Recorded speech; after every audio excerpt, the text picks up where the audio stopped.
నేను పంపించిన గిఫ్ట్ ఎలా ఉంది బేబీ? నేను ఎదురు చూడనే లేదు. ఇంత పెద్ద టెడ్డీ బేరా సూపర్ గా ఉందిరా. సరే నువ్వు టెడ్డీతో ఆడుకో. Love you. Love you baby. Bye. Number of boys treated 4. Arjun, Dinesh, Raghu, Kannan.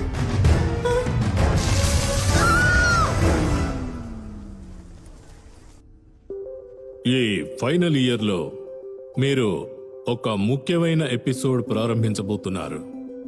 Basic గా సీరియల్ కిల్లర్స్ కి సైకోపత్స్ కి 2 తేడాలున్నాయి. సీరియల్ కిల్లర్స్ ఎంతో దారుణంగా హత్యలు చేస్తారు. వాళ్లకొక రీజను, మోటివేషను అసలు ఏదీ ఉండదు. అయితే సైకోపత్స్ అలా కాదు. They have very strong reason and motivation. Sir, ఒకవేళ సైకోపాత్ ఫేస్ చేయాల్సిన పరిస్థితి వస్తే మమ్మల్ని మేము ఎలా సేవ్ చేసుకోవాలి? ఈ సైకోపత్స్ వాళ్ళు క్రియేట్ చేసిన ఇల్యూషనరీ క్యారెక్టర్ డెవలప్ చేసి వాళ్ళు చేస్తున్న అన్ని పనులు కరెక్టేనని అనుకుంటారు. ఆ ఇమేజినరీ క్యారెక్టర్స్ తో మాట్లాడుతూనే ఉంటారు. ఆపకుండా మాట్లాడుతూ ఉంటారు. నువ్వు చేస్తున్నది తప్పు అలాగని చెప్పి ఆ క్యారెక్టర్స్ ని బ్రేక్ చేయాలి. That is called brain freeze. సరే, ఈ కేస్ స్టడీ ఫైల్స్ లో సీరియల్ నంబర్స్ మాత్రమే ఉన్నాయి. వాళ్ళకి సంబంధించిన ఫోటోస్, డీటెయిల్స్ ఏమీ లేవు సార్. మీరు టేకప్ చేసిన అన్ని కేసులు ఎంతో ఎక్స్ట్రీమ్ కేసులు. Please understand. ఇప్పుడు నేను వాళ్ళ ఫోన్ నెంబర్స్, అడ్రస్ మొత్తం డీటెయిల్స్ ఇచ్చాను అనుకోండి. మీరు ఏం చేస్తారు?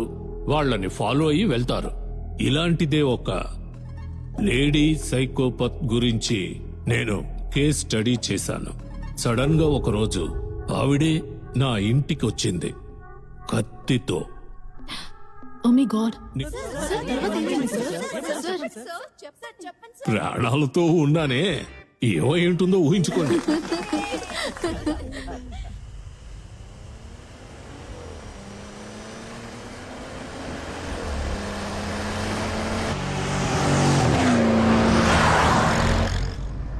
జరిగిందంతా తలుచుకుంటే ఓ కల్లా ఉందిరా. నేనెంతమంది అబ్బాయిల్ని తెప్పుకున్నాను. నన్ను కరెక్ట్ చేయడం ఎంత కష్టమో తెలుసా? కానీ నువ్వు నన్ను ఈజీగా పడగొట్టేశావు. నీలో నాకు నచ్చింది ఏంటంటే నన్నెప్పుడు నువ్వు కైపుగా చూడనే లేదు. నువ్వు డబ్బున్నోడువనో, నేను పెళ్లి చేసుకుంటే నా లైఫ్ లగ్జరీగా ఉంటుందనో నేను ఈ పెళ్లి చేసుకోలేదు. బట్ నువ్వు చెప్పినట్టుగానే ఆ ఫామ్ హౌస్ ని, నీ ఫ్యాక్టరీని నా పేరుని రాసిస్తావు కదా? రాసిస్తా, బాగా రాసిస్తా. ఇప్పుడు మనం ఎక్కడికి వెళ్తున్నాం? శ్రీలంకకు వెళుతున్నాం. ఎప్పుడెందుకు శ్రీలంకకి వెళ్ళాలి? నువ్వు అడిగావు కదా ఫామ్ హౌస్ ఫ్యాక్టరీ అని.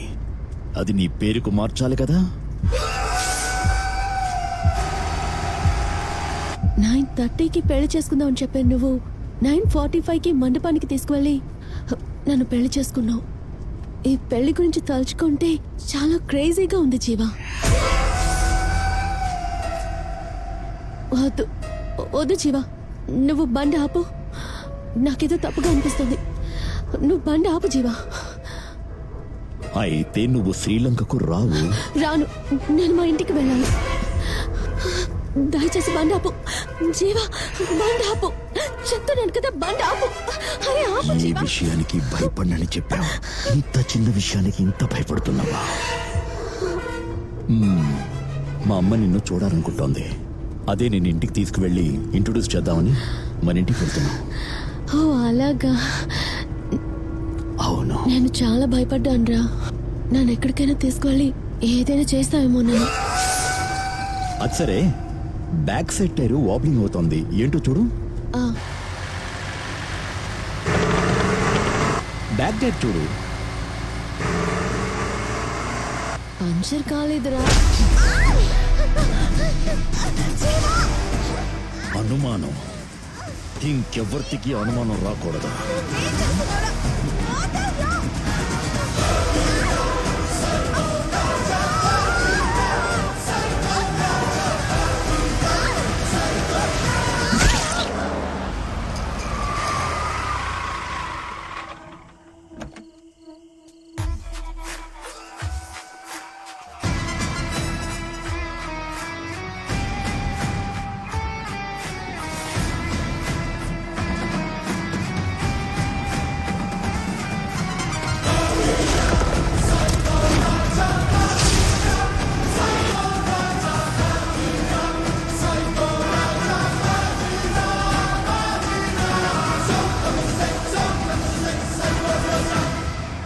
బాయ్ ఫ్రెండ్ ని ఫస్ట్ ఎప్పుడు మీట్ అయ్యావు? ఫస్ట్ నేను వాడిని టాటూ షాప్ లో మీట్ అయ్యాను.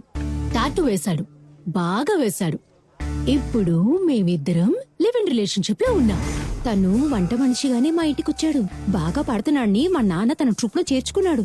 అయితే తనకి నా మీద చాలా ఇంట్రెస్ట్, కానీ నాకు మాత్రం తన్ని పెళ్లి చేసుకోవాలని ఇంట్రెస్ట్ లేదు. అబ్బాయి డాక్టర్ కదా, అందుకే లవ్ చేశాను. ఇన్స్టాగ్రామ్ లోనే ఫస్ట్ మాట్లాడుకున్నాం. అతన్ని మా ఇంట్లోనే ఉంచుకున్నాం. కలిసి ఒక్క ఫోటో కూడా తీసుకోలేదు. ఎందుకని అడిగితే బ్రేకప్ అవుతుంది అంటున్నాడు. ఏం సెంటిమెంటో. బేబ్, నేను చాలా మంది కుర్రాళ్లతో తిరిగాను, కానీ వీడు మాత్రమే నేనేం చెప్పినా సరే వింటున్నాడు. ఎక్కడ వింటున్నాడు? నేను చెప్పేది ఏవీ వినట్లేదు. మేం జంటగా కలిసి బయటికి వెళ్ళిందే లేదు.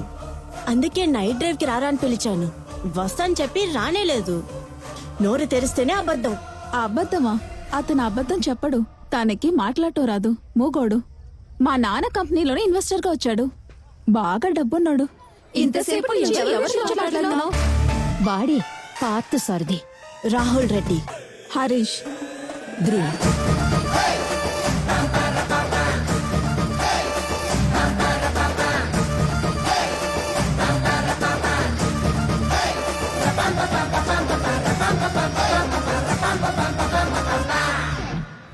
I haven't seen you before. పోయినసారి ఐ డ్రాప్స్ వేయడానికి వేరే వచ్చింది. ఈసారి నువ్వొచ్చావు. నీ పేరేంటి? నమ్మకం అది ఉండాలి కదా. ప్రభు. సలోమియా. దేవా. ప్రభుదేవా.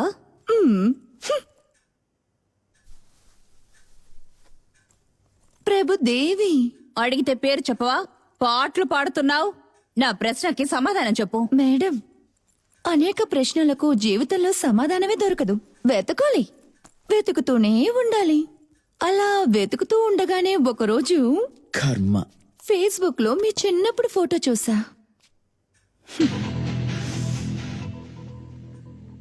చిన్న వయసులో తప్పు చేస్తే దేవుడు కళ్ళు గుచ్చుతాడు అని చెప్తారు. ఇప్పటి వరకు దేవుడికి కళ్ళు కనిపించలేదు.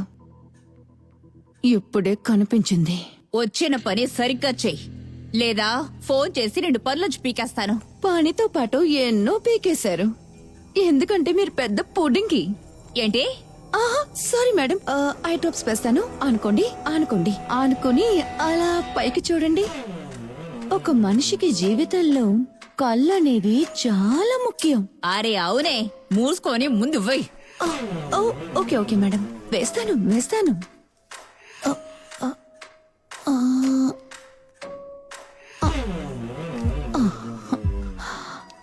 Okay okay.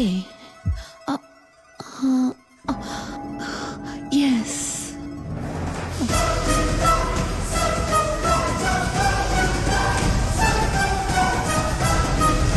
Excuse me madam, rest room ఎక్కడుంది?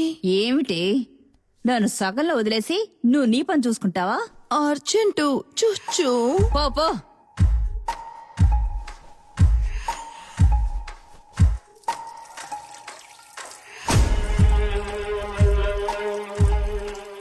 ఇప్పుడే నాకు ఒక అమ్మాయిలా ఫీలింగ్ కలుగుతోంది. Thanks to Bommis nighties. తెరవలేకపోతున్నారు.